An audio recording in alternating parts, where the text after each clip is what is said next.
What's up, Niko? How you doing, man? Doing great. Thanks for joining the show. Thank you. I'm joined by my co-host, the beautiful Laura May. How are you doing today, Laura? I'm great, thank you. Yeah. Today we've got Mr. Niko Lalangas. Lalangas. I knew I was going to say it wrong. I knew it. I knew it. I was I give up. honestly shocked that you tried. I'm gonna start giving out like awards if anybody gets it right, but nobody gets it right. No, I feel like an idiot on this one because I was watching one of your videos earlier and you even pronounced your name. And I was like, okay, Did I? that's how you do it. I'm good. That's all right. Any computer you type it in, it changes it to lasagna. So Lasagna. Oh no, not lasagna. Even better. So is that like a Lasagna. nickname that people are giving you now too, or? it's turned into one, yeah, and which is ironic because I'm not Italian. But That's terrible, and I am sorry for people who. we all like lasagna, so it's fine. Oh man, I do. I love lasagna. I haven't had lasagna in a while. Well, Laura, you made a really delicious lasagna not too long ago. two of them. That vegan lasagna and the It one was with all to the die meat, for. all the good stuff. You're not was vegan or good. anything, are you, Niko? I'm mostly vegetarian. Mostly vegetarian. Yeah, this one over here, she's a vegan. So I right. try to like eat some of her stuff every once in a while. And I occasionally eat fish, and we grow our own. Well, we don't grow the eggs; the chickens do, but we have our own homegrown chickens here. They do all the eggs, so when you look like me, you need the protein. man, if you figured out a way to grow eggs, you're about to be a millionaire.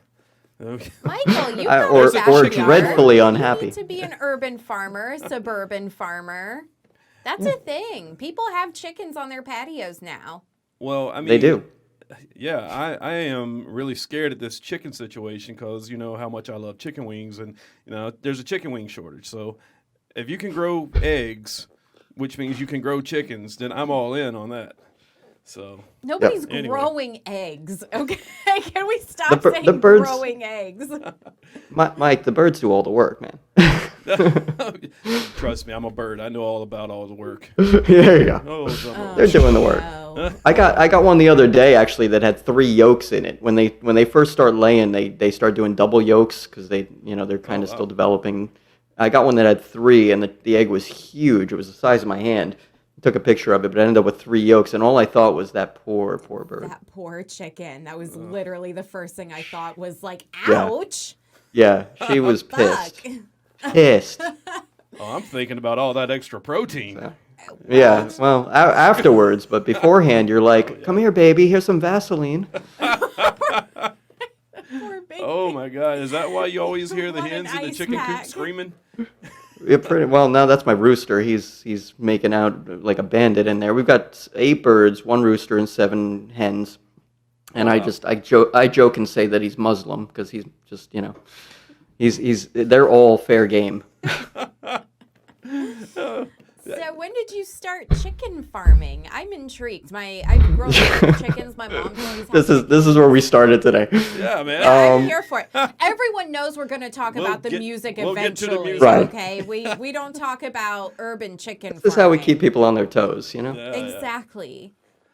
We started having hens like a few years back, with maybe 4 years ago, and it was just kind of a cool thing. And we actually recently moved, and the property we're on, I'm in Cary, but Cary has town restrictions. They don't allow people to have more than 5 hens. You're not allowed to have a rooster because it'll piss off the neighbors.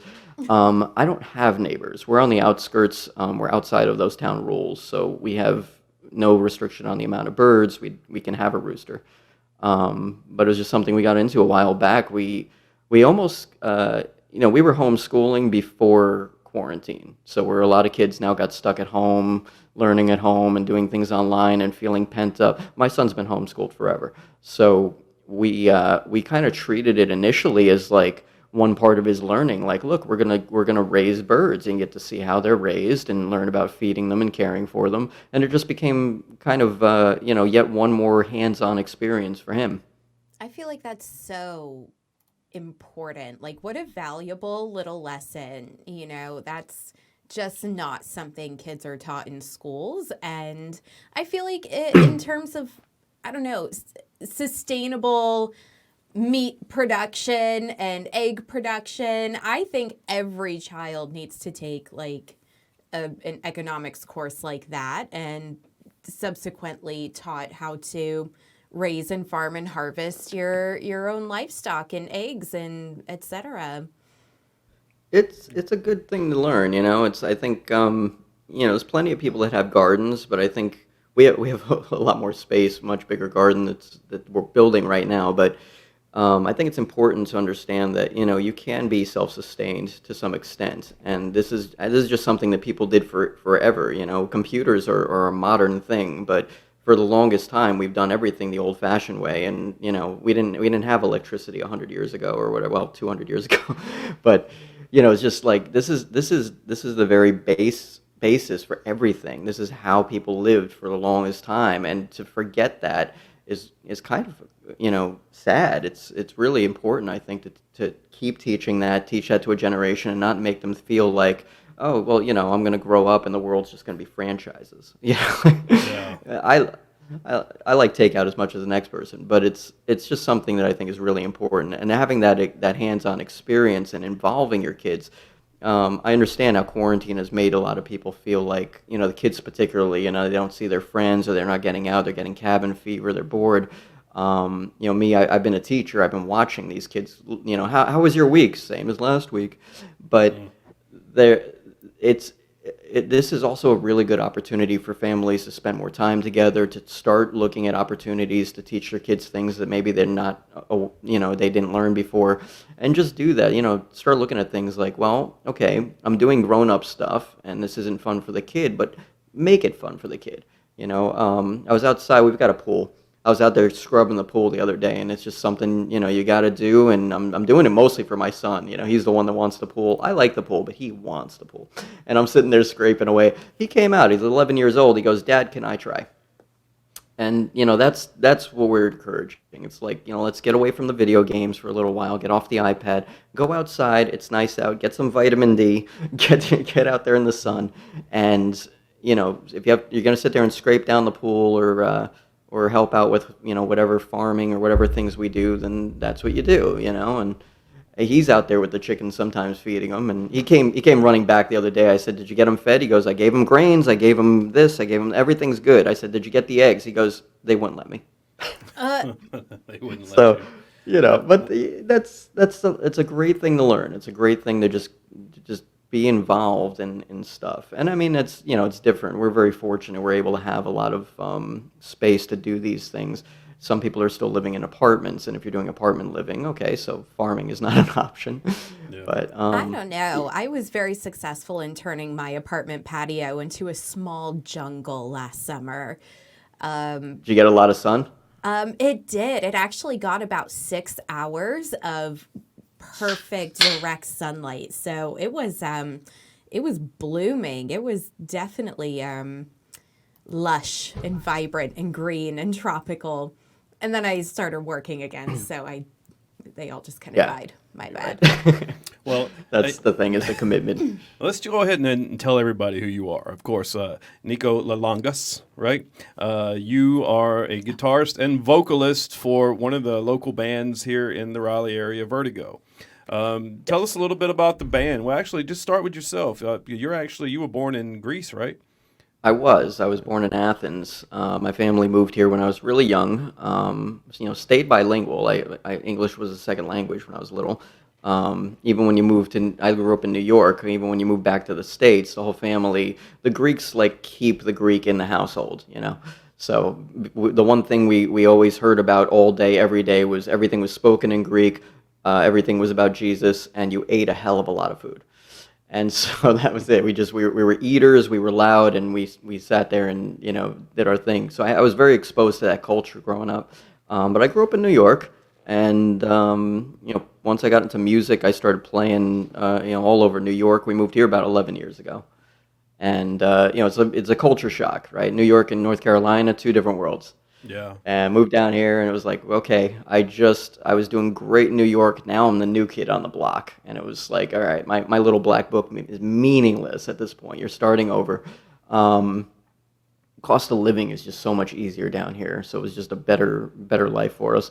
But yeah, I got very lucky. Like the first year we were here, I went into Craigslist like anyone else, put an ad out and said, guitar player, lots of experience, but you don't know who I am.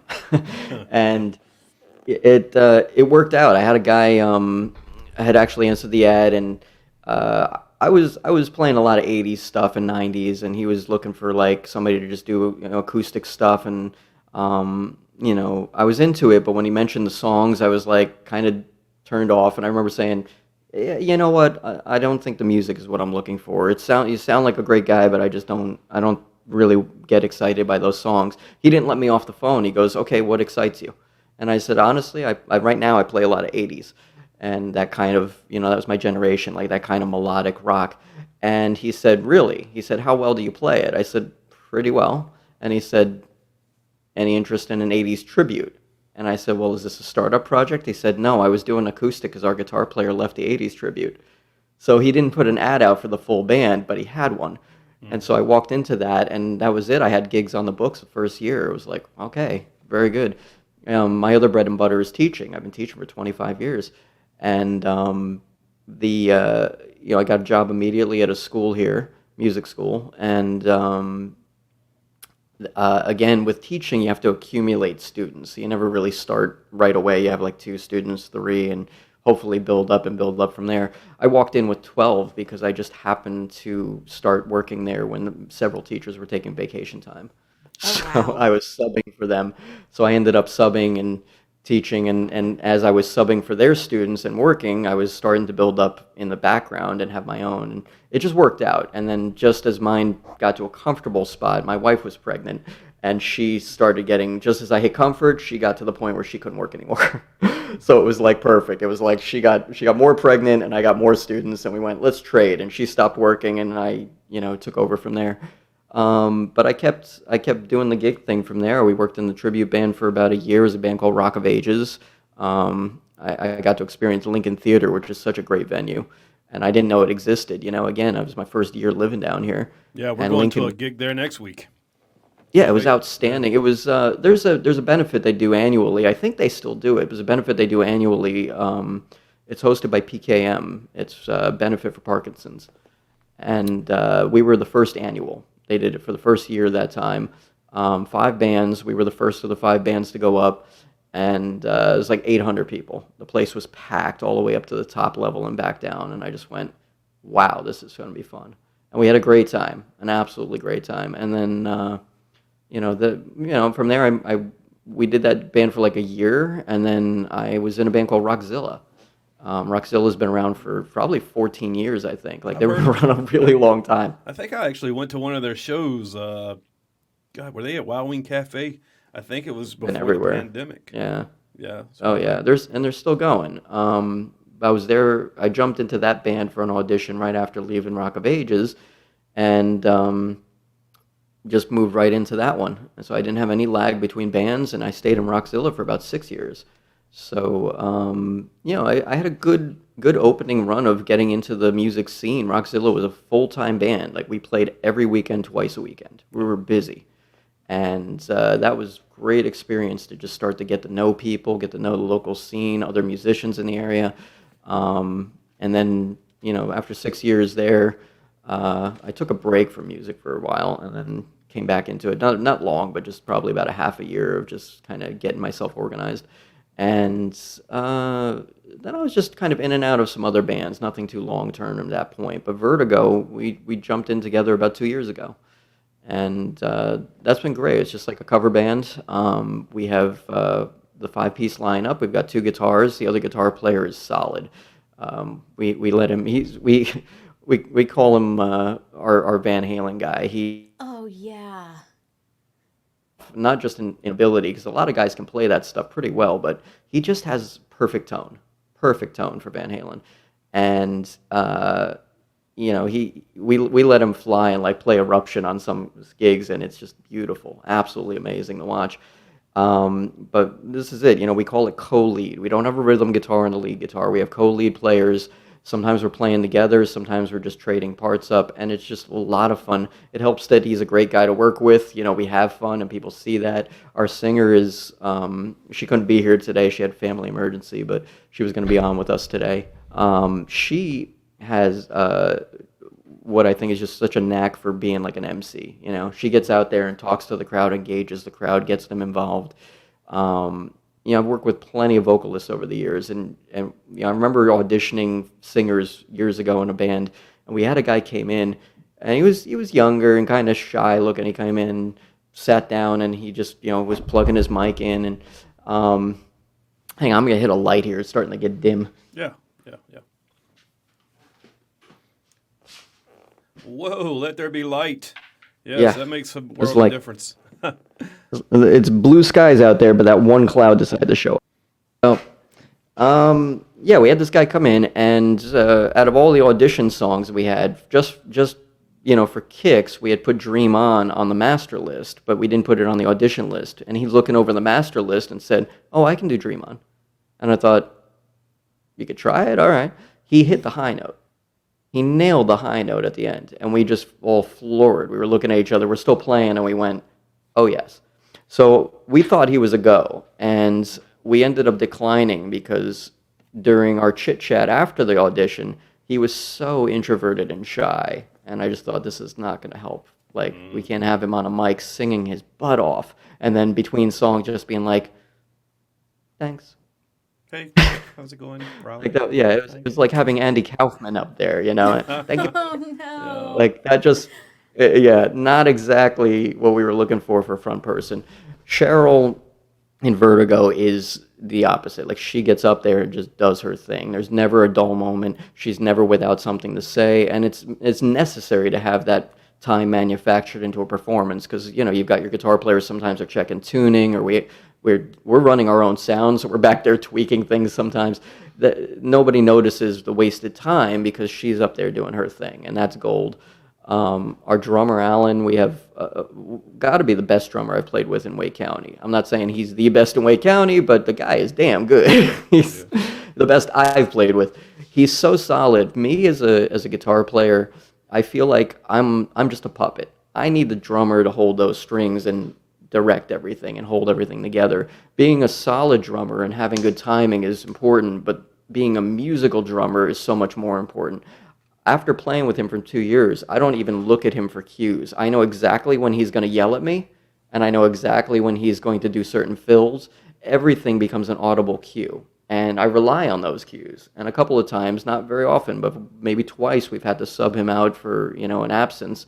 And the guys that filled in, even though they were familiar drummers that we've worked with, they didn't hit those cues. And I actually kind of felt like I was lost for a second. And not to take away from other players, but for me, when you get used to those things, you realize just how important they are. They're super important. And it's just great having that. He's very solid back there and very good at keeping, he's the spine of the band, keeping it all together. So yeah, we have a great little 5-piece. We do acoustic on the side. A lot of venues now with the lockdowns are unable to do full bands. Either it's not in the budget, or they're restricted to outdoors and they only have space for smaller things, or they can't have something too loud. And so we see a lot of acoustic in the area. And so we just kind of pulled a few of us out of Vertigo and said, we'll just do Vertigo acoustic. It's like decaf, right? So we've got Vertigo Light. And it's, for that, depending on the booking, we'll do 3 people or we'll do 2. It just depends, on the calling. And we did that this weekend. We had a full band gig on Friday. We had a 2-piece acoustic on Saturday.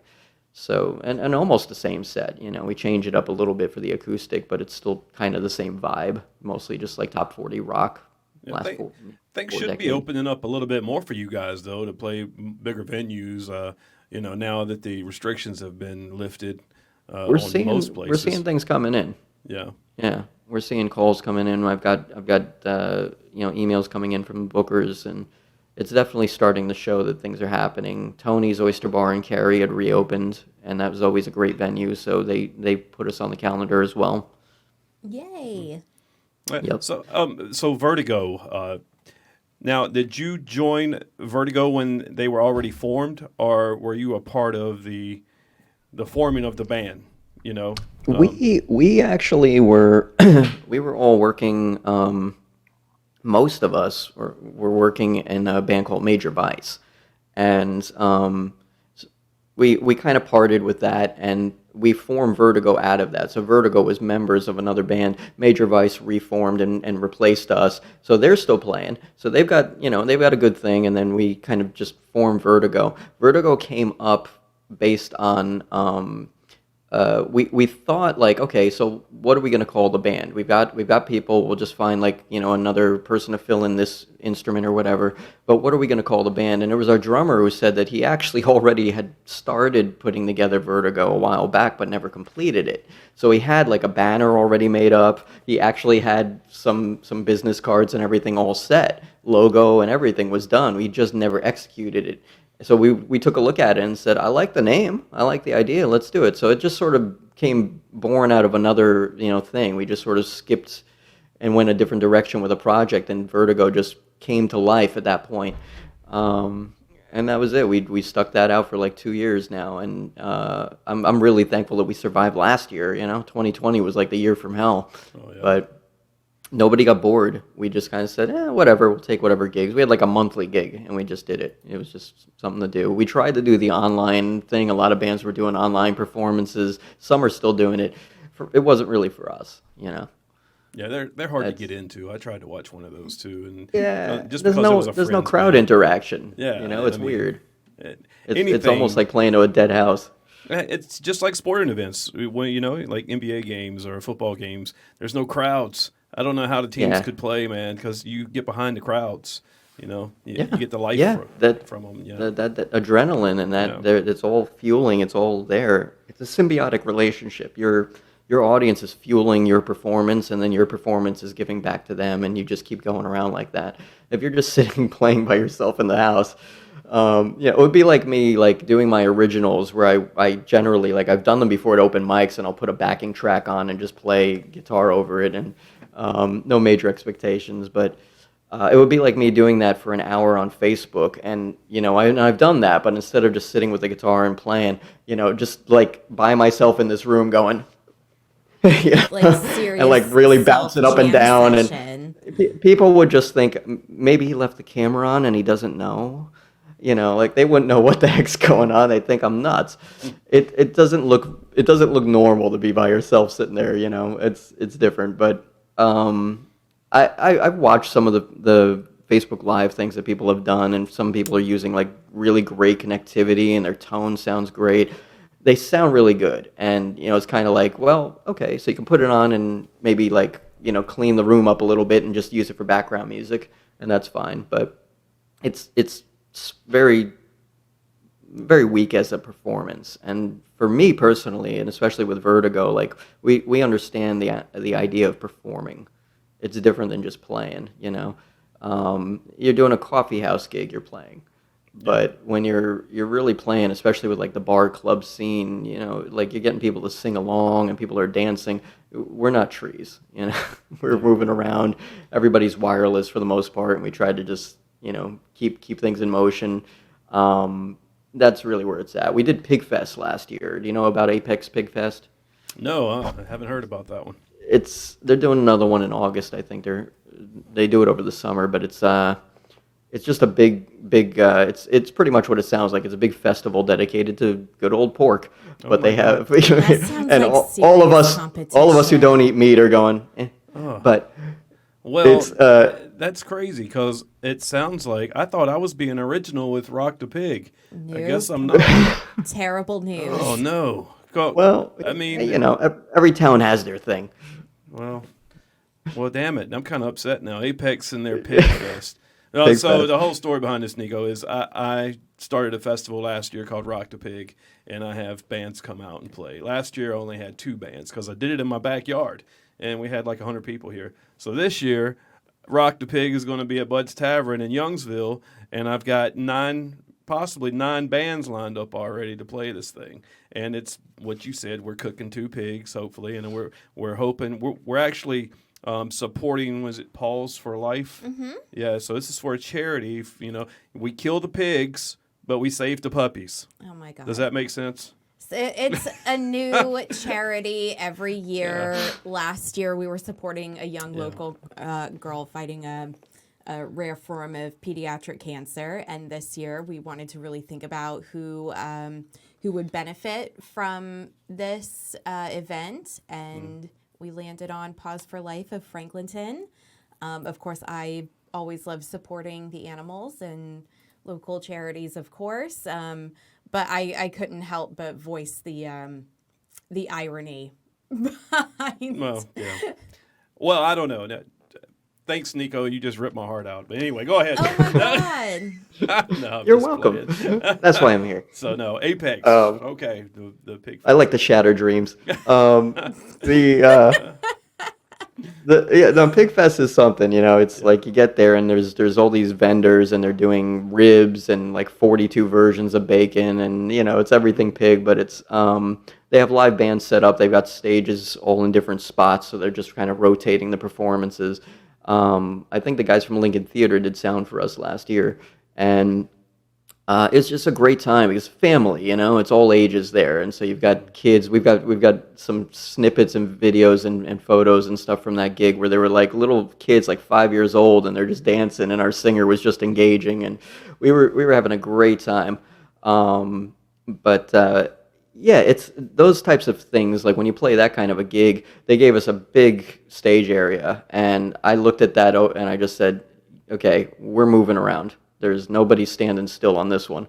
And that was it. We were wireless. We were crossing over different sides of the stage area, interacting with people, getting people, really kind of involved, trying to make sure people were singing along and having fun. There was like a stone wall at one point, and I had jumped up on top of it thinking I was being cool. I forgot I'm terrified of heights. I didn't realize when I got up, the wall was 3 feet from my side, but it was another 6 feet down on the other side. So when I got up, I looked down and went, no, that's a bad idea. I jumped off again. And anybody in this band will tell you I'm the clumsiest one in the band, so that was not a good idea. I got down from there quick. But good move. Good move. We support that. Mm-hmm. Yeah, I am uber clumsy. I think I owe my drummer about 16 beers now for the amount of beers I've spilled. But I don't even know what, Where in Apex do they have this? Oh my It's right God, down the main I'm street. just curious. I need to ask the Right in question. town. He wants to come to the gig. That's what it is. Hey, I'm gonna scout He wants it to out. come check us out at the gig. Exactly. It's right down, downtown Apex. Like it's right in town. They just go down to, Main Street and just set it all up there. It's all of, just a few blocks that are blocked off. Parking is a skill. It's all kind of hidden away parking, so you have to get there, drive around a few times, but it's cool. It's a cool thing. I love Search it. the town We'll look festival. it up. We'll mark it on the calendar. We'll It's do there. our reconnaissance It's work. there. Don't worry. It's okay. Rock the Pig is not in danger. No, it's not. Rock the Pig will thrive. So I want to Okay. step back a little bit, Niko, and talk about your musical influences. Earlier we were talking about, 80s music is just kind of where it's at for you. That's your passion. That's what you love to play. What did you grow up listening to? And was this kind of influenced by your family, or did you kind of pick up your tastes elsewhere? Yes to both. When you're a kid, you're at the mercy of whatever your parents are listening to, right? You're 6 years old, and it's whatever mom and dad are cranking up in the car. My my dad was tone deaf. He liked music. He appreciated music, but don't ask him to hum. And he listened to a lot of like. He was more of the 1940s generation. He listened to Sinatra and that sort of time period. My mom was, a 1950s baby. She was all about that doo-wop era. She liked some of the, 60s and 70s for more of the ballads. But, whatever she was listening to, I was surrounded by stuff like the Carpenters and John Denver and, believe it or not, Pavarotti. Like, my mom loved opera. Oh, yes. And I can't say I loved it, but I heard it all the time. And again, my family's Greek, so you go to visit the elderly part of the family. You got your grandparents and your uncles and whatever that are off the boat, and they're just playing Greek folk music. And everything you hear at like the Greek festival, that's what was in their house all day. So I got used to that kind of music. It's not to say that I loved it, but you're exposed to it. You hear it, you're used to it, and you're just kind of like, okay, so that's just what I hear. It was middle school that I started developing a taste. Middle school for me was like the peak of MTV. MTV was a thing back then, right? They actually played music back then. Imagine that. The M I in do MTV recall. mattered. Vaguely, I do recall. What? Yeah. Hold on. She does not remember MTV playing music. Yes, I There's do. no way. I'd get up in the morning, I'd turn on MTV and watch some music videos while I was getting ready for school. But no, I'm not you were like a that young. real world generation. Are you sure? No, I never watched a Real World. I couldn't get into the reality shows. I was so, like, honestly, I was mad when MTV stopped being MTV. Yeah, Except for it's Jersey back. Shore. Okay. Like, I kind of Yeah. shamelessly did fall into the Jersey Shore trap. But other than that, yeah, I grew up turning on the TV and listening to whatever the top 40s were, top 40 hits were. And that's what I got ready for school in. Okay, I don't know about Yeah. that. But Well, I and think, that was it. Nico, you're like my age. I'm 45. What are you? You're like 44, right? 45. 45. So, Yep. me and Nico, Same we're age, man. right here. We know what MTV, when they played music, and It was different back then. It You was got different back so then. mad at me on the last show for calling you old, and now here you are making it a I- point to I talk told you. about how much He's older he's embracing the you are age. right now. He's embracing it. Jeez. I told you I was going to troll you Good. on this one. Yeah, no, it was it was a great time because at that point, I mean, music videos were a thing, and it was just a whole new type of musical experience. And then being in middle school, it was like those little synapses are starting to go off, and you're watching this, going, "Hey, this is cool." And it's interesting. It's like that music back then, all the 80s. Like, I remember being that age. You're 11, you're 12 years old. I could easily tell you 20 bands or artists off the top of my head. Even if I didn't like them, I could tell you who they were. But as a teacher now, most of my students that are middle schoolers, they couldn't tell me more than two artists. So their musical exposure has definitely changed. It's very different.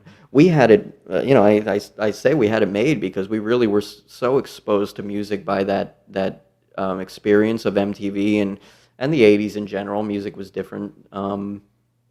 It's very interesting, but there's nothing that stands out to say a middle school age group. Whereas when I was in middle school, everybody in school knew the same bands. We went to those school dances, and I didn't bother dancing, but we went to those school dances, and we were all excited by Poison and Def Leppard and Aerosmith and those rock bands. It was a thing to have a hard-hitting melodic rock band, and that was the thing, is that stuff was still very melodic. It was still driven by melody, by catchy hooks, things that basically defined pop music. But for me, the energy of rock was attractive. And so I started hearing that and going, I really dig this.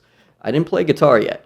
I have weird little things throughout my childhood where guitar would come in, but we never sat down and like bought a guitar, or just hints of it, glimpses of it where you go, Nico's going to play guitar one day.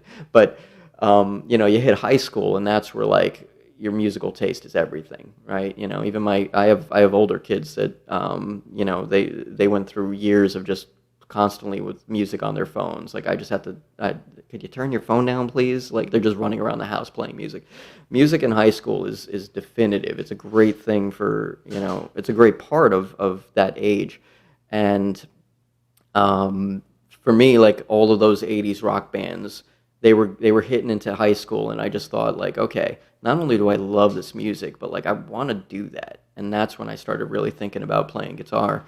It was guitar-driven stuff. Bands like Journey, where everything is just amazing melodies, but the guitar is rocking. It's melodic. The guitar is playing melody. The singer is melodic. There's those. I use melodic a lot because that's what makes things memorable. When things are just rhythm-driven, rhythm is very generic. When you go and write a song and you get it, copywritten, you're not copywriting the rhythm. You're copywriting a melody. And that's where the copyright lies. It's in the melody. It's in the part of it that you own, is that that melodic part. So yeah, it was really like all through high school that I started kind of embracing this idea. I didn't get to pick up a guitar until I was 18. I picked up a guitar kind of late due to just family budget. We didn't have the money. We couldn't afford lessons. So my parents went, okay. My grandparents bought me the guitar. It was like, here's your 18th birthday present, have a guitar. And it wasn't the one I wanted. I was like, ooh, guitar, but it was a guitar. And I went, okay. And then they gave me a month of lessons. And I said, so who's paying for the lessons after this? And my parents just went, You kid. you have a job. Good luck. And I did. I paid my $15 every week. And it was like going to church. I never missed a class. I even complained about it some days where I was saying, oh, I can't do that today. I've got guitar. I can't miss guitar. It was really important to me. I wanted to make sure that I committed to it. I wasn't the kid that did sports. I wasn't the kid that, had a lot of after-school activities. So for me, this was something that I was committed to the idea of committing to it. I really said, like, I need to do this religiously. I'm not doing all these other things that other people do. This is my activity, and I need to stick to it. And I did, come college. I remember one day I was going to class, and I had a shirt with guitars all across the back, like a collage. One of my classmates comes up and nudges me. He goes, do you play? And I went, I'd only been playing for like 4 years at that point. I said, no, I play a little. And he goes, yeah, me too. And we started talking a little bit. He talks me into going to like an open jam, this place that did weekly blues. And I didn't really play blues. I didn't grow up on blues. But I said, well, yeah, he's going. I'll go. I know him. So we'll both go. I met him there. And when they say, like, don't judge a book by its cover.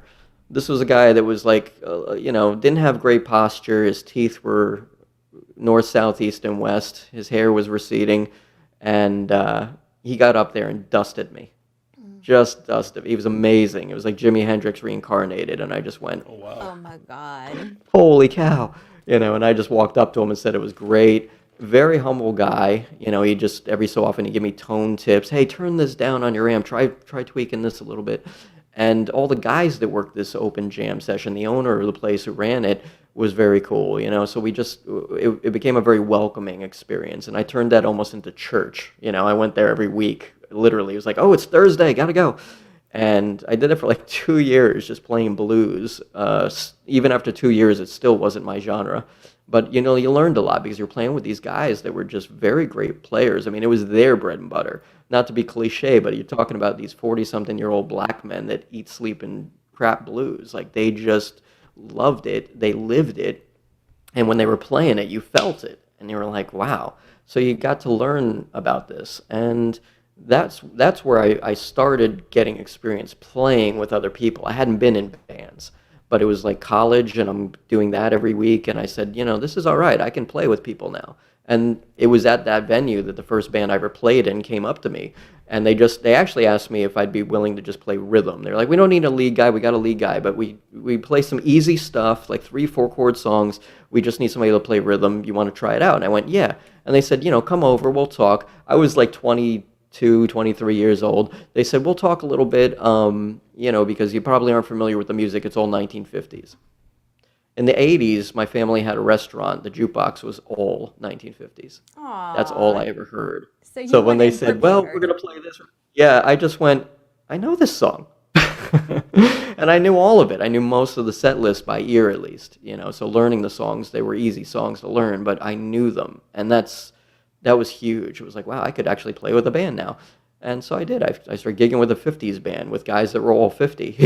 Well, let me ask you this. From the moment you had your first guitar lesson, all right, how long did it take from that moment to the point you could play a song from A to Z and, proficiently? And what was that first song you learned to play? That's a long time ago. It wasn't even that complicated. I knew my limitations, so for me, I think I just brought in like a Def Leppard ballad. Def Leppard was like my real drive to play. I loved all the 80s stuff, but something about that band, a combination of their unique personalities. They're really, really cool guys, but that combined with the music, I was very attracted to it. And so I told my teacher, he finally one day said, is there something you want to learn? Because he was just teaching me Zeppelin and whatever he knew. And I said, well, yeah, there's this Def Leppard song. It sounds easy. That's what I thought. It sounds easy. Maybe you could teach it to me. It turned out to be like 4 chords. And that was a song called Two Steps Behind. It was just a ballad that they did mostly acoustic. And it was cool. I learned the song, and it's like stuff starts like that where you're just happy to be able to play that 3-chord song. You're like, yeah, I played the whole song. It had a little guitar solo. That was more of like a proud moment, not the 3 chords. I played like a very small guitar solo, and it took me probably about 3 or 4 months to get it smooth. And I just was like, yeah, and that's a great thing, and I think, again, this is a long time ago, but remembering those moments is what helped me as a teacher, always understanding that the students, they feel a little discouraged sometimes. They're like, oh my God, I've been working on this song for 2 months. Yeah, but that's okay. It sounds good. You're doing good, and it does. You spend a lot of time working on that one tune where now it's like, a whole set list. But yeah, that was it. I did get into Van Halen. I just knew that wasn't going to happen. But I loved Van Halen, right? The guy was a magician. Truly He was a a freaking wizard. magician on stage. Yes. Yeah, total wizard. And I just thought, well, I can't do that. But I started discovering some of his techniques and realizing, like, okay, I can't play like Van Halen, but maybe I can reuse that. And it was another teacher that I worked with. I started teaching guitar when I was pretty young, and another teacher who was teaching alongside me, he told me when we were talking about Van Halen, he said, no, that's the best thing. Like, just, you don't have to play like Van Halen, but just look at what he brought to the table and make that yours, And that's an important thing. Like, everybody who's a musician should try to remember, like, just play like yourself. When we're in cover bands, we're trying to often duplicate that song. We're trying to bring that song to the table as people know it because it's familiar and they want to love it. You don't want to really rewrite the whole song. We're not trying to bring Bon Jovi and play it in a heavy metal version or, change it up dramatically. But I think it's still important to play it as naturally as you can. Don't play differently than you play. Yes, it's a cover band, but, it's not a tribute. And that's the difference, right? Like, tribute bands, to me, they're bringing the entire experience of authenticity. Cover bands is like, we're just playing the songs that we all know and love, but we're us, and it's a little different. As a guitar teacher, what do you find in your students is the hardest thing for the student to overcome? Like, is it the fingers on the Video frets? games. No. Because I'm asking this because when the pandemic started, I was like, you know what? I'm going to teach myself how to play a guitar. So, I bought a Fender acoustic off of Amazon. It came in. I went to YouTube University for, I don't know, a couple of weeks. Niko, why are you laughing? I've been riding the YouTube train for years already, and I've been playing for years. The YouTube is great. Yeah, you can learn everything off YouTube. There's He's nothing over wrong here with YouTube. dying, and I'm like, what is so funny exactly? Like, how many times have aspiring musicians come to you and been like, well, I bought this guitar and I watched some YouTube. Well, My students say it a lot. They're like, well, I saw this thing on YouTube. I've got a 9-year-old that I teach, and he's like, the kid is gifted. I mean, he's 9 years old, and he pursues stuff to learn on the internet outside of what I teach him.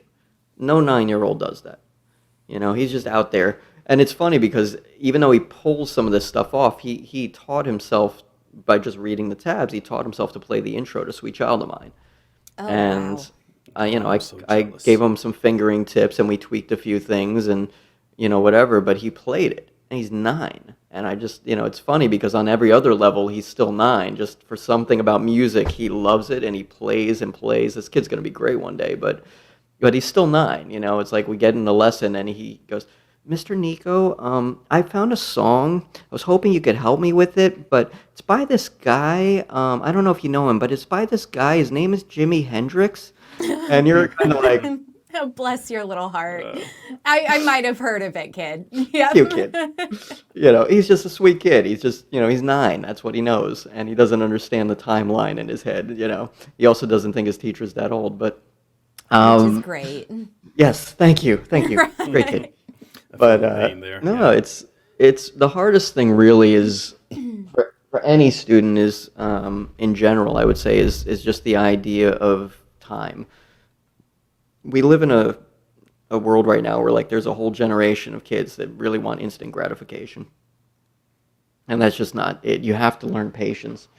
And, our job as teachers is not just to teach the material, but to keep every moment as fun as possible and not worry about, okay, did you learn this yet or that? Even like when you ask me what was the first full song that I really completed, some of the stuff that I teach is often just snippets because when you open like a method book, for instance, for guitar, and a lot of them have these archaic, like 200-year-old folk songs, but they're often not the whole song, right? There's just a portion of a song in there. It's been simplified because it's intended for a beginner. I do that even when teaching regular stuff. And I remember a guitar teacher once telling me, he said, teaching just part of a song is a waste of time. You got to teach the whole song. It's not really a waste of time because everything has value to it. You have to be teaching it for a reason. So if we're studying a certain scale, we're going to teach snippets of songs that utilize that scale, but it doesn't mean we need the whole song. Sometimes as you haven't noticed, I can talk a lot, but I tend to have a lot of narratives when I introduce a new song because I understand these kids don't even know the artist, let alone the song. I'm teaching them stuff from my generation and they're kids. So I tend to do like an intro, right? Like I pulled out Center Field by Fogerty, and these kids don't know John Fogerty, they don't know Creedence. So we go, okay, well, here's this song, and it was written about baseball. That's why it's called Center Field. And sometimes you get a kid who goes, oh, well, I play baseball. Oh, good. So, we go from there. But other times it's like, I'll take that and go, okay, so check this out for a second. Before we start the song, just check this out. And I'll pull up a picture online of John Fogerty with his custom-made baseball bat Louisville Slugger guitar. And they're like, what the heck? And we'll have a chat about that guitar for a minute. And it's just a couple of minutes in the lesson of just breaking away and having an experience before going back and playing the song. That helps them have more of a personal thing. And really, that's what it was for us. Again, with the MTV generation, MTV was putting a picture in your head. So when you did hear that song on the radio, you were kind of thinking about the music video. You were just like, oh yeah, and you're picturing scenes from the music video. It put a photo in your head, an image in your head. And that's what I've tried to do with teaching is just keep some sort of an experience there where the kids are learning about the bands. If I mention Def Leppard, I go, the drummer's missing an arm. And they're like, what? And, right. Little things like that to just kind of wake them up and realize like there's something kind of interesting here. And it, you read them out. There's some students where you'll mention something and you see they don't care at all. They just want to play the song. They're like, can I start now? And so you shorten up the story. But there's others that really dive into it and they're asking questions, and then you go from there. And then later we see that artist again in another song, and they're like, oh yeah, I remember we did that other song. And that's important for them to tie in the fact that we've learned AC/DC before. So I think a lot of it is just about keeping them with a good attitude and getting over that hump of the difficulty of learning stuff that's unfamiliar, that's new. I don't want to say that new music isn't good for guitar, but we don't have like our guitar icons like we did back then, Right. Today, the guitar icons are kind of hiding in metal genres and things like that, but there's just so many that stand out today that stood out back then, I should say, that I think everybody knew. Like my mom, not a Van Halen fan, but she knew who he was, and that was a really big deal. So yeah, I try to keep to that when it comes down to the general idea of teaching technique or music theory. Every student is different. Some of them, like with theory, math helps. So some students are math like phobic. So as soon as you start getting into some of the deeper theory and you start seeing them get a little scared, you kind of figure out a different way to teach it. Some students' technique is something they've got to work on. Other students, it's just a matter of timing. They have really poor timing, so you work and focus on metronomes and timing. All of those little things that are all portions and parts of music are things that we have to work on individually with each student. But on the whole, the toughest thing is just that idea of just be patient and really learn to love it. I think that was your huge. Your downfall last year. What was that? Patience. Oh, well, what? Well, because you tried to play like one song, Oh. you got like No, the guitar broke. Right now, I'm sorry, Nico. I'm distracted because our neighbors didn't get the memo. recording a podcast, and all I hear is a lawnmower in the I was going to say, are background. they mowing? Yeah. I don't hear them. I was going to can't ask hear who them. was I'm like- mowing a lawn. These people have no respect. This is one of the drawbacks of having a studio in your house. You can't. Yeah. Can you hear it on your end? I don't hear a thing. Oh, okay. Well, Okay, good. good. Then we're It's good. very vague. Because Like it's if we stop talking, I probably hear it, Yeah, but it's like all in my it's ear, not but- disrupting anything. But no, my issue was the guitar was faulty. One of the frets, weirdest thing ever. I put my finger on the fret, right? It was the third fret from the top. Okay, I put my finger on it, and then I play, and it would go bang, bang. But then I moved my just finger lined up down a right. fret, and it played the right chord. But I go Yeah. back to that one, and it was bang. And I gave it to a couple of guitar players, and they were like, "Man, yeah, this is there's nothing you can do for this. You got to turn it in." So I did, Whole and I lot of never whack. got a new one. That's discouraging, you know? Yeah, I mean, I want to try it again, but I don't have time, man, because between the podcast and the other stuff I got going on, and my real job, and listening to this one over here all the time, giving me shit. Wow. It's not unwarranted. I mean, I guess I don't know. Hey, so when you think MTV, what video do you think of? I know which one I think of. Pops right up. I mean, when I think my generation, again, being a huge Def Leppard fan, it was like Pour Some Sugar on Me video was huge because Such it was a classic. it was it was a collage of like a live performance. They just had snippets from a concert. Yeah. And that to me was cooler than the videos that were like an artistic idea or a story, or because this is a rock band and you're just getting a picture of their performance. And that FYI, every that time stood you out. mention Def Leppard on the show with Laura in studio, she's going to go to pieces because Def Leppard's like her favorite band. Okay. Yeah, And so Nico and I are best friends, and I'm telling you, I've Wait. been like dying inside because I'm like, I love Def Leppard too, and it's Yeah. just so exciting to hear someone else talk about Def Leppard the way I They're- talk they're a about great Def band. Leppard. Like Yeah. I fell in love with Def Leppard when I first heard Hysteria, and that was it. And Two Steps Behind, when I went and saw them in 2018 in concert, they played Two Steps Behind, and I got a little emotional because I'm like, Whoa, Sing along. okay, don't ruin it. I'm like, they're just so good, and I can't explain it. And Nico, I think you explained it the best. Is like there's a groove, there's a melody, there's a whole system behind how they sound, and it just comes together so perfectly with a little bit of that roughness that comes with rock as well. I don't think there's any other band in the world like Def Leppard, and I love them. They're yeah, unique. They have a thing, and the other thing is that all of them are great guys, and they've always been like a family on stage. You see them getting along and having fun and working, and it's like, the band has never. They've lost members for other reasons, but they've never lost members necessarily because somebody was just a jackass.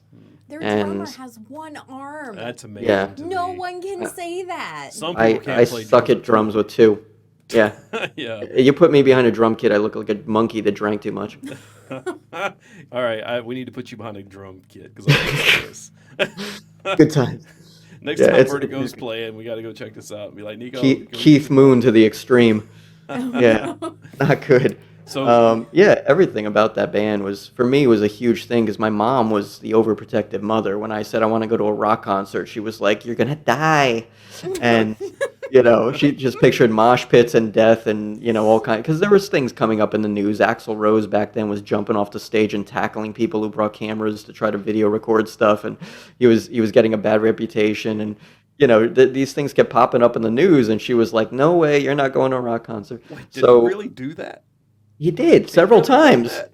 more than once. I'd like to And- see his fat ass try to tackle somebody off stage now. Yeah, He right. was a lot younger. Clean up in aisle So 5. he was Oh Yeah. probably a I'm lot more sure. sprightly back He's then. simmered down, but he had a temper back then, and he would see somebody, essentially bootlegging, and he would he would stop in the middle of a song and tell security, "Get that guy," and he wouldn't give security a chance. He would just like stage dive out there and just start like swinging. Wow, good And for him. I was like, there's better ways to handle that, but Yeah. Not when you're Axl Rose. yeah, he was the bad boy. He was that guy. But I went to my first rock concert was a Def Leppard show, and the snippet from the story I'm going to throw out here is actually on YouTube. I found it, and I was like, I was there. We're there. I'm there with like a group of friends. We had like 6 of us, and this is a band that notoriously is all over the stage, especially in the 90s. They were at their prime. They were younger. They were just everywhere. It was like somebody once said they were like puppies that you open the box and let them go. They were everywhere. And all of a sudden, we notice a singer, Joe Elliott's just up there, and he's singing. He is note for note accurate. Everything he's singing is like perfect, but he's not moving.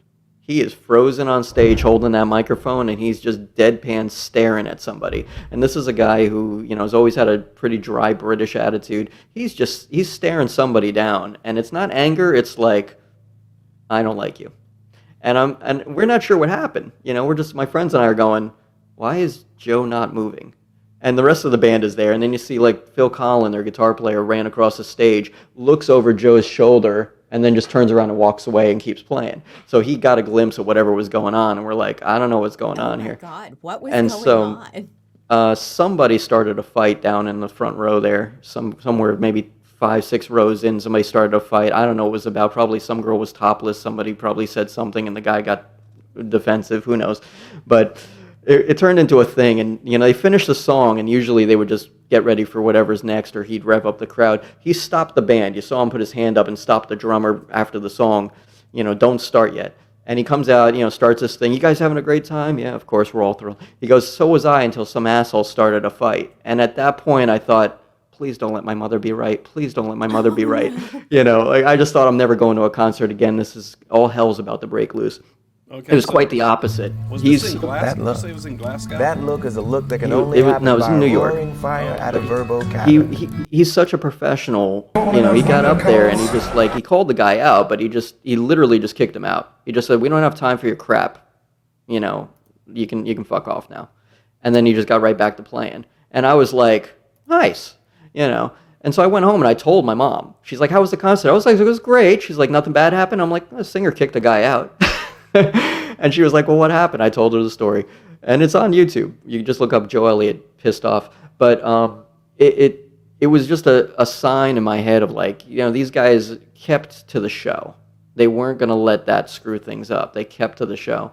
And then you watch interviews, and I think that was really the attraction. Was like, we liked Guns N' Roses because they were bad boys and the music was killer, but there's something special about a band of guys that are just really genuinely nice guys and can still play their asses off. And now they're all 60 and playing their asses off. So, and forget Phil Collin. He's in better shape than I'll ever be in my life. I was very impressed, all of my favorite musicians are old, I don't know how much time I have with them. So it was in 2018, I stopped and I was like, I have to see these people. Some musician had passed away, and it was like a real wake-up call for me. I can't remember who it was, but I'm like, I got to go see these guys before it's too late. Because all I can think about is like Ronnie James Dio. I didn't even know who he was until after he died, and I'm kicking myself every day of my life that I never got to see Ronnie James Dio play. Yeah, we'll never see him live again. So sad. Unless he's like a hologram, which is a thing. I believe Dio has been a hologram. But I went to Def Leppard. Journey opened for them. And I like Journey, but I was there for Def Leppard. And I went by myself because I'm like, it's just me and Def Leppard. I don't want to entertain anybody. I don't want to deal with other people. So the seat that I found was like the perfect location. And the row in front of me was totally empty for all of Journey. And I'm like, you've got to be kidding me. Like, what a perfect situation. And then this whole troop of drunk parents comes rolling in, and like, I know they all rolled up in their Ford Windstar. They had dropped their kids off at soccer practice, and they want to relive their youth and see Def Leppard. And I was so mad. So it's like, as long as they sit their asses down, we'll be okay. No, Kelly and Brian in front of me start like fighting, and like she keeps storming off and walking back and like ruining my show. So finally, after Kelly storms off one more time, I don't think her name is Kelly, I lean over and I'm like, bud, chill. Like, I'm here to watch a concert. Can you please fucking chill? And he's like, oh yeah, sorry, sorry. And then, he sits the fuck down. But I'm like, how inconsiderate. Anyway, I totally feel where Joe Elliott's coming from. Like, I would definitely be like, shut the fuck up. Other people are here trying to enjoy a show. Well, there's a couple of videos on YouTube of Joe Elliott getting pissed off with fans. He does, and he generally comes back to the same point, which is you're ruining it for everybody else. Knock it off. Yeah. Because that's not right. Well, I'm going to see if I can't find that video because I definitely need to play it on this show. It's a great clip. Joe Elliott had yelled at fucking Brian and Kelly in front of me. Go back to your Ford Windstar with the wood paneling. Isn't Def Leppard playing with Poison and Motley Crue? Yeah. And Joan Yeah, Jett? there's some kind of a tour getting organized now. Yeah. Well, it's my understanding they pushed those tour dates back to 2022. No. Yeah. Did they really? They're holding off. There's no rush there really, but those guys have, they've always done the right thing. They did the Def Leppard cruise, which was a great idea. They've got the Motley cruise and all of these. So they did the Def Leppard cruise, and there you are. You're on a boat in the middle of the ocean, private concert. Yeah. Joe Elliott is trapped on this ship, and he got freaking laryngitis. Oh, no. And it was like, this is the worst thing that could happen, right? And so he came out and made an announcement to everybody. This, again, found it on YouTube, but good old YouTube. He got out there, and he just said, look, you can hear it. I'm hoarse. I'm not going to be able to sing tonight, but you guys pay for a show. He said, the guys up here, the whole band sings. He said, the guys up here are going to take turns switching vocals, and we've got some friends backstage. Winger was there and a bunch of other friends of theirs, and they all got out there and just filled in. And so you got to see Def Leppard play with different vocalists, but he apologized outright and said, anywhere you happen to be, everybody here, we've got your ticket number. Anywhere you happen to be, anywhere in the world at any time, the next concert you go to is on us. And that's it. Oh my God. And he said, simply because it's the right thing to do. And that's how he put it. And I just thought, this is a class act. They did a tour with Kiss a few years back, probably 7 years ago. And I'd never seen Kiss live. And we get there, and what was really interesting, again, why I say I'm so attracted to melody, you see how this worked with Kiss, and even Def Leppard, but with Kiss, all ages were there. There were kids there that came that, their parents painted their faces, and they were there for the show. And what was interesting was, Kiss puts on this incredible show, right? You've got pyrotechnics everywhere, and they're putting on a show. And but the thing was, there were maybe 2 songs that anybody really could sing along with. Nobody really knew the words of those songs. And the crowd was packed. They were thrilled to be there, but you didn't see people mouthing anything. They just sat there for the whole show, I would be one of those people. They're vibing. Yeah, and I was one of those people. But when Def Leppard was there, you kept looking around, and people were just singing every word to every song. Yeah. There was not a single song they didn't know, and I just think that's a huge thing. When you're in a cover band and you see an opportunity to get people to sing along, and you realize the crowd does sing along with you, that means whoever wrote that song did the right thing. Yeah. Whereas if you pull it out and go, you sing, and the crowd just looks at you, you're like, crap. It's funny you mentioned that about Kiss. I've never been a Kiss fan. I don't get the aura. I don't get the stigma of Kiss. I just don't. Okay, they look like clowns. They were scary. Yeah. When I was a kid, I was scared to death of the Star guy. Not Gene Simmons. It was the Star guy. He's the one that always freaked me out. Yeah. But I couldn't tell you. I know, and I'm 45 years old. They made money off of a marketing idea. Yeah. Their money came in. They sold albums, but and dolls. I think everything was based on literally the merchandise. It's the dolls, it's the hats, the T-shirts, everything. You can get a Kiss credit card. There's literally everything, and everything they sell, they make money on. Yeah. So they made a lot of money selling a product, whereas for most bands, they're just trying to sell music. They're just trying to make music, sell albums, and then get people to pay for a concert ticket. Like Detroit merchandise is great, but the only Kiss song I could think of. Yeah, Rock and Roll All Night is the only one I think anybody sang along to at that show, and it's one that, as a cover band artist, I think, we play it because everybody wants to sing, but we don't love playing it. I don't blame you there. It's one of those tunes, and we get songs like that. People love to sing along with "Fight for Your Right" by the Beastie Boys. It's not one of my favorites to play. And that's the thing. We're not playing for us. We're playing for the people that want to be a part of whatever. You guys fight for your right? We have bumped it around. We've done it before, but we try to only pull it out at certain venues because I don't think it's necessary at every venue, and we don't love it. So we pull it out when we can, right? You just go, this is the place to do it. Well, hey, Niko, we have reached that time in the show where it's time to test your knowledge of music. I was going to say, I hope it's music because I don't know much about anything else. Well, so on Hammered, we have what's called Hammered Trivia. So every guest, they go up against Miss Laura May over here. All right. A series of 6 questions. You will get the first question. The first one to answer the best out of 6 questions is going to be the winner. If you guys are tied after 6 questions, you go into the overtime question, and that'll break the tie. And then you'll get the coveted trophy, the Hammered. You see it? Yep. All right. Yeah, it's All in right. front of his camera. I'm looking at my screen here. I can't see that one. All right, here we go. Are you ready to lose, Laura? Wow, rude. Yes. I Oh, good. won last week's. Well, you know what? You have a chance at this one. All right. So, Niko, you're first. Here we go. The Cranberries hail from what country? England, Scotland, Ireland, or Canada? Ireland.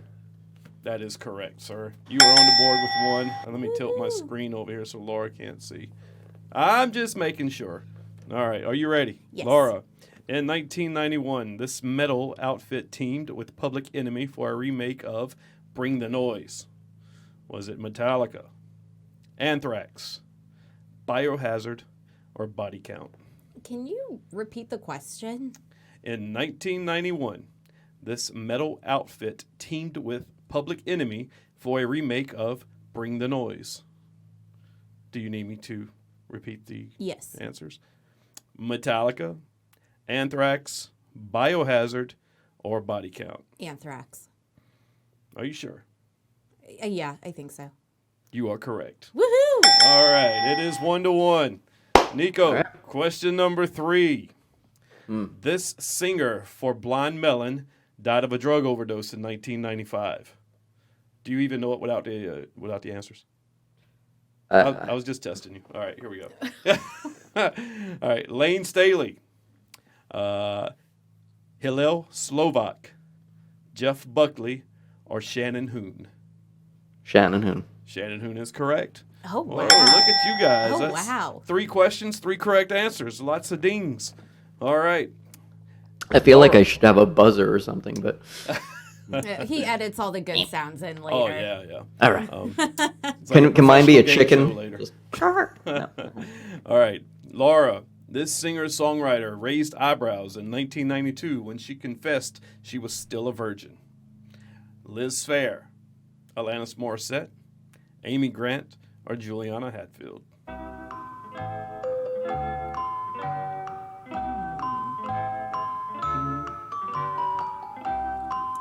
I don't think I'm right, but Alanis Morissette.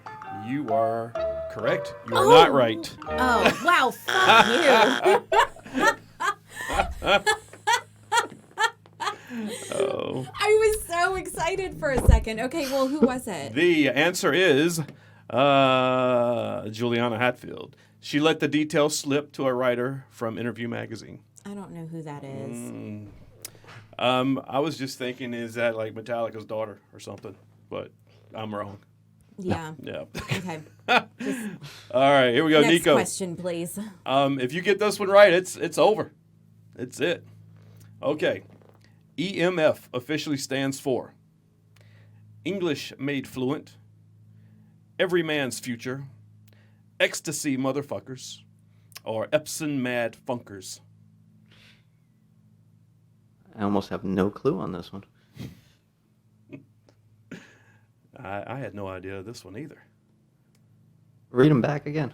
Okay, it's English Made Fluent, Every Man's Future, Ecstasy Motherfuckers, or Epsom Mad Funkers. Every Man's Future. That is wrong. All right. Oh, it is Epsom Mad Funkers. No idea. I kind Of course. I kind of like the fifth one that I didn't say. Eat my fart. Wow. Wow. All right. So this is question 6, and what are we looking at here? Nico's got 2. I also have You 2. have 2. So if you get this one correct, you are the Hammer Trivia champion of this episode. And here we go. This former child star was a member of 90s one-hit wonder New Radicals. So there's a band named New Radicals. This person was a member. Dana He was the Plato, only member.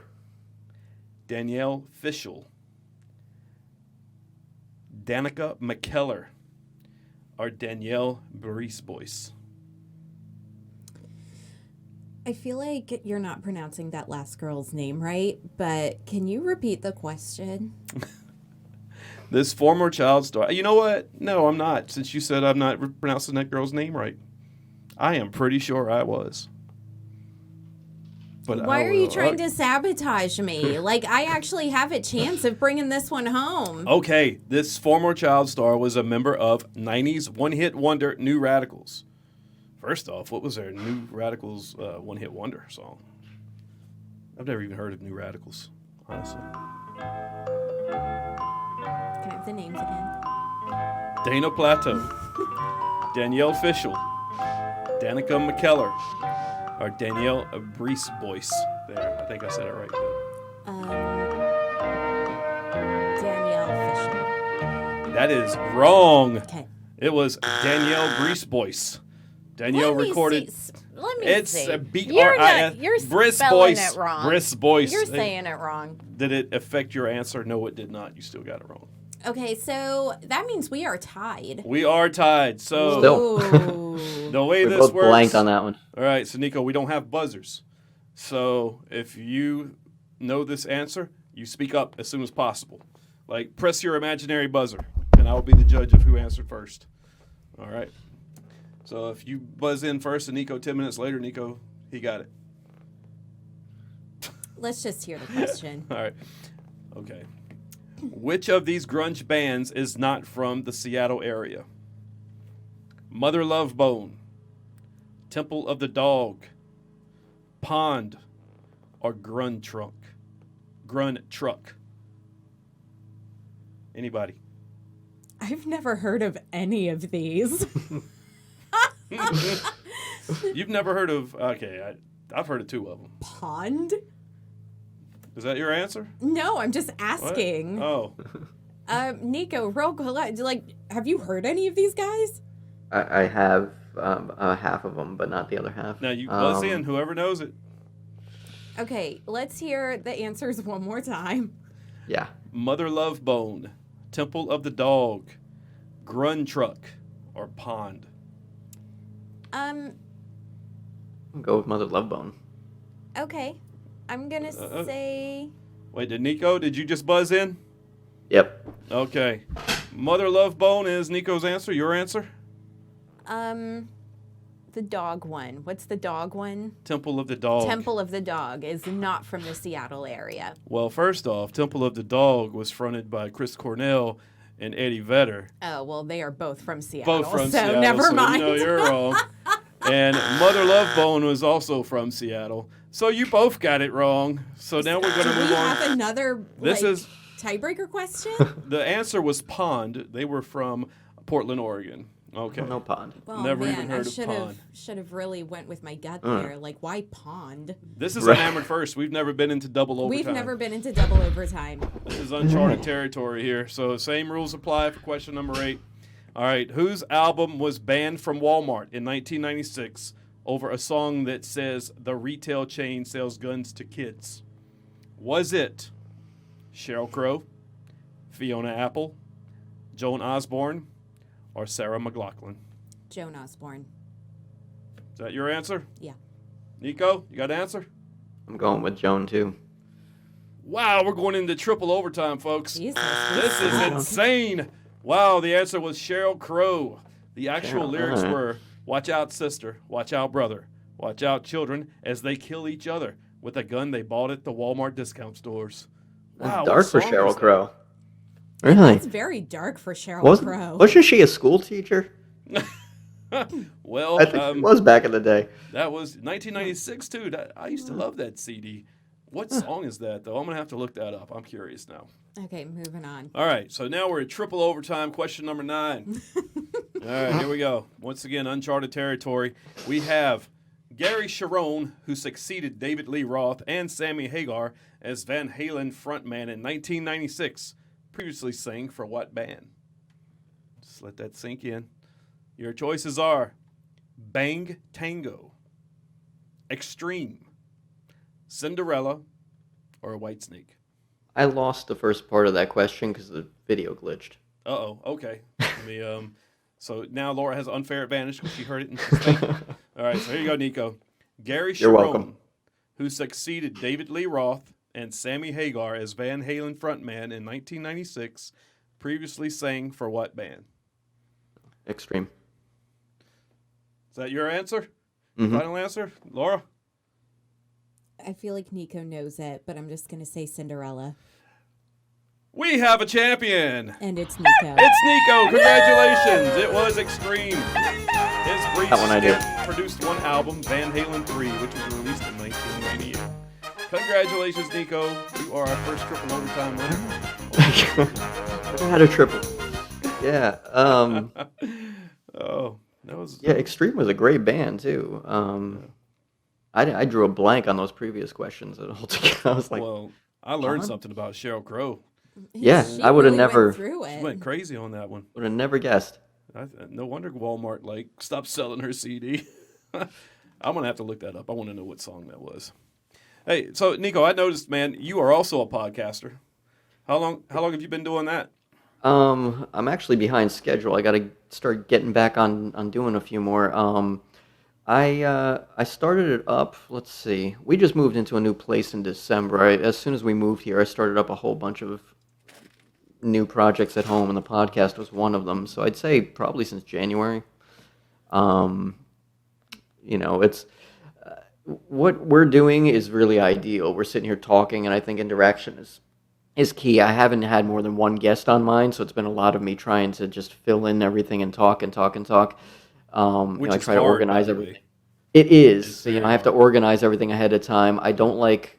I just have an audio podcast. It's on Anchor FM, but with audio, it's even worse because there's no visual anything. So 10 seconds of silence is death. So you do have to keep talking and talking, and I have to constantly make sure I'm moving through whatever I'm saying while equally watching a clock. But I mostly, it's mostly music. I started a season 2 of it after I did 10 episodes and decided to break it up a little bit with more segments. It's tough trying to just do something without guests, so we started really breaking it up into more things, and I organized it with some news and then some other stuff. But I think the bread and butter is in having guests. My first episode of the podcast, I had a guest on, and we actually, Van Halen had just died, so we talked about it. I was like, all right, it's fresh. Let's everybody and their mother's going to talk about Eddie Van Halen's death, but we said, let's jump on it while it's fresh. Yeah. And it turned out being not only a lot of fun, but it went so smoothly. It was like everything that I organized in my head for questions. And the guy I was talking to was actually our guitar player in Vertigo. He's definitively he is to Van Halen as I am to Def Leppard. So any question I had, his answers were taking us straight down the road. He was driving that train at that point, and he has every ounce of information in his head. He knows all of that stuff inside and out, knows all the trivia. It was a phenomenal time. But yeah, the podcast is one of those things. YouTube is another one, trying to run a YouTube channel. And again, not only for the chickens, but I got involved probably what years? I don't know, one day from the next anymore. 2021. Yeah, but maybe 4 years ago, I started doing some blogging, and I blogged on and off for many years for fun, sometimes just venting or writing silly things. But I started doing that stuff through WordPress, and WordPress is very interactive. And so somebody had subscribed to mine and said, you've written some music stuff. I saw your website. I have a music website for myself, and I want to get contributors. And he wanted to have more and more musicians contribute to his to try to help it grow. And he's like, you don't have to stick to a schedule, as you want to. I said, sure, why not? And he's out in England, English guy. He's got a great site. It's adamharkis.com. But I started blogging on there a lot. I just started writing music reviews and such. I use, for my equipment, for live shows, I use all Line 6 stuff. And he wrote me an email one day, and he said, the marketing manager from Line 6 contacted me. They want to put your stuff in the newsletter. And I was like, oh, wow, all right. So I ended up calling the marketing manager up. He's actually housed in London, but, originally from California. And, all of my blogs started getting published in the monthly newsletters for Line 6 Guitars. It was showing up on their social media, so it was like, there it is on Facebook, and I'm resharing it going, thanks, Line 6, exclamation point. And, I ended up in there pretty much monthly for like 2 years. I read one of yours on WordPress earlier today, prepping for this, and it was a pretty interesting story. So you are the ninja of Vertigo, right? So you took martial arts back in the day, I guess. And there was this story you wrote on there. I mean, it's public; it's on your blog, so I don't think you're not talking about it. But like Niko, I don't even know. It's like a prostitute was involved. I'm not. But she what? She went to a cop and said that he was a ninja or could fight or something, and she got me in trouble. Yeah. Yeah. You want to tell the story? You might tell it better than me. It was a complicated story, but the beef of it was this person with a criminal record told an officer I was violent and dangerous because I had a martial arts background. And the funniest part about it wasn't even just the fact that somebody would believe a story like that, but have you seen me? This is, I'm not bench pressing 300 pounds here. My background is in a very unique martial art, and I did it more for the exercise, not for, kicking somebody's ass. Yeah. It got me beat up that day. The cop actually considered me violent, and I was like trying to calm him down, and he ended up actually tackling me to the ground, and I was like, okay, this went well. What year was this? It was a long time. It was probably like I want to say like 9 years ago, but we cleared it up. We had a chat with him, and all that's been cleared. He realized he was just young and stupid, but it's kind of laughable now. But it's one of those things that when you do martial arts, sometimes they tell you when somebody hits a black belt, some martial arts will tell you, you need to tell somebody you have a black belt before you beat the shit out of them because they could sue you. Yeah. Whereas other times it's really like, well, no, you're defending yourself. It's fine. But I've heard a lot of guitar that was leaning weird. I've heard a lot of people say that when they took martial arts, they were mostly told just talk about it with people who are interested, but don't talk about it all the time because you will meet somebody who wants to pick a fight.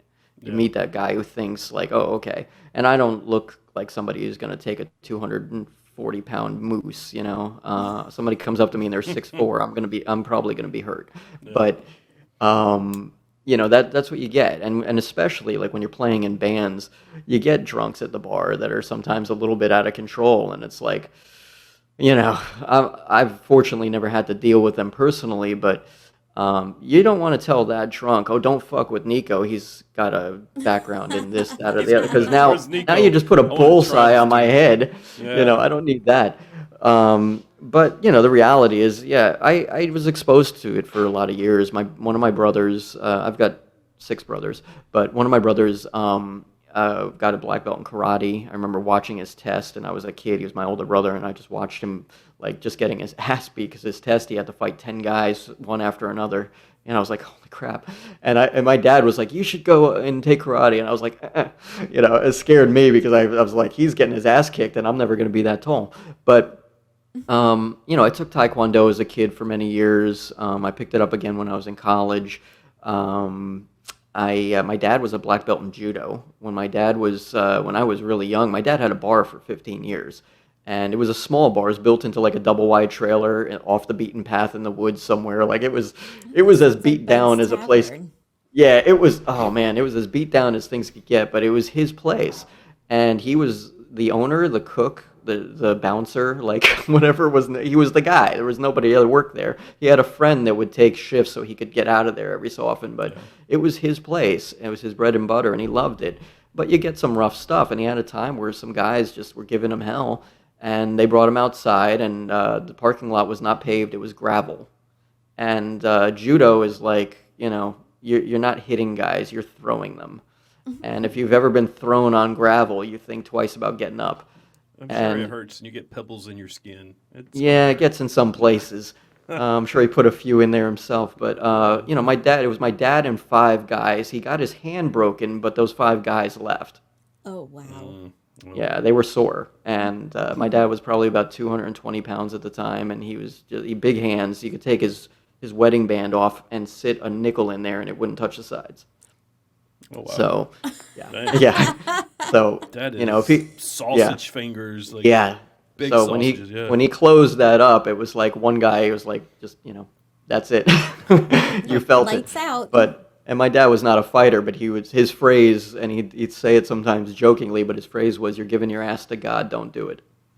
And, that was it. But I was exposed to that stuff. I remember him teaching me some judo, and the first time I ever got thrown, he was teaching me and a friend, and my friend, overzealous as can be, had thrown me before my dad told me how to land.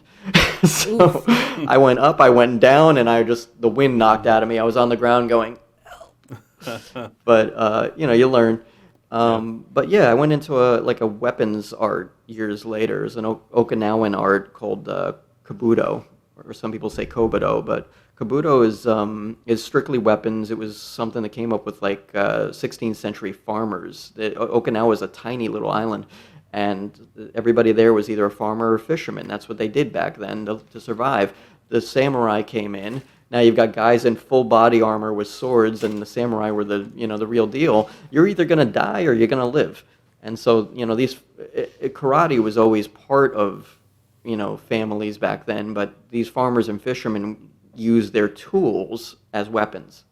And so they had trained, they didn't carve out swords and things. They just took what they had and figured out how to use it. Very Jackie Chan-ish in a way, You watch a Jackie Chan movie and he pulls something off the wall and suddenly it's a tool for that fight.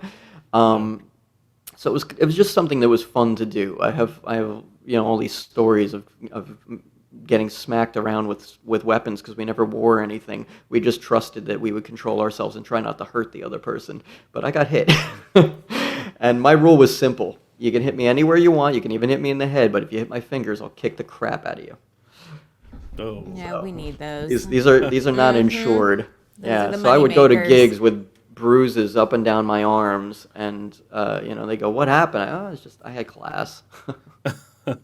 I feel your pain, man. I took Taekwondo. It's been, 10 plus years, but I only got a yellow stripe. I ended up having to quit. And then I took Brazilian Jiu-Jitsu back about, 2012, 2013. One of my trainers, he was Rafael Assunção. He used to fight in UFC. And his way of training was, I don't care how big you are, what skill level you are, you're going in with the blue belts and the brown belts. And man, I used to get thrown around. I was a white belt. This blue belt put me in a key lock. My arm was all the way back. I was in pain, but I'm so hard-headed I didn't tap. And man, I almost ripped my shoulder out. So since that day, I was like, done. Can't do it anymore. So I definitely went through all those hard knocks and got black and blue and went home and put lots of ice on. It's part of it, It's part of it. I had days that I was limping. My last test that I took was 2.5 hours, and it was only me because nobody else was testing for that rank that day. So I 2.5 hours of just grueling, nonstop forms and things, and katas. That's what I was soaked. Right? Yeah. I was soaked. Those gis are super thick, and yet it was saturated straight through.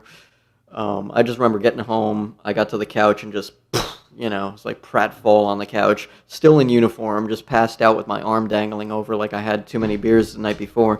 Yeah. And my wife woke me up, I don't even know how long I was out. She just woke me up and goes, "You have to eat. I made food. You have to eat." But, I was not Greek? moving. No, she's actually mostly Dutch. Oh, okay. you know, I just think that's cute that she's like, we have "You we have a gotta eat, little wake up." we have a little boy who's he's Greek at heart, but he's got the Dutch skin. He's not so dark as I am. Ah, damn. He's allergic hey. to sunlight. Look, I hate to do this, man. I got to start wrapping this up. I mean, time flies. We've been going like an hour and a half already. Yeah. Yeah, we've been putting some words out there. I love it. Yeah, usually I hate it when you have to struggle to get an hour in, and it feels like this one has been so easy. So, I mean, Well, thank you. yeah. We've got another podcast to record at 7:00, and I got to prep for that one too. So, Right on. knocking them out. Anyway, That's hey, great. that Niko, you get one after another. That's awesome. if somebody wants to book Vertigo or somebody wants to get in contact with you, man, where can they check you out at? Facebook's the best place. Just go right on Facebook and just look up Vertigo Band Raleigh, and it'll just come right up there. Yeah, and we play all over the Raleigh area. We don't really do the out of town thing. We're a local band. Okay, cool. And you got Twitter at Niko Lalangas. You got a LinkedIn. You also got your NikoLalangas.wordpress. Check out some of them stories. I mean, go to that website and check that out. Just goofy stuff. I mean, goofy clearly stuff. that's This is what a good happens when time. it's late at night and you're bored and you got a keyboard. Stuff happens. But you're a very good writer, man. I was enjoying Thank you. some of the stories. So, but hey, Niko, thanks again, man, for joining the podcast. We Thank really you for having appreciate me. It it. was fun. Yeah, man. We hope you get out there and check you out sometime. We owe you a trophy. Yes, we polish do. that good for me. Nice spit. No, You just got it. I'm going to write your name on it and everything. It's going to be set up nice. We do Awesome. deliver. We do deliver. All right. Thanks, Laura, for being on the show. Thank you. All right. This is Mike, and we will check you out on our next episode of Hammered. Peace. Bye. All right.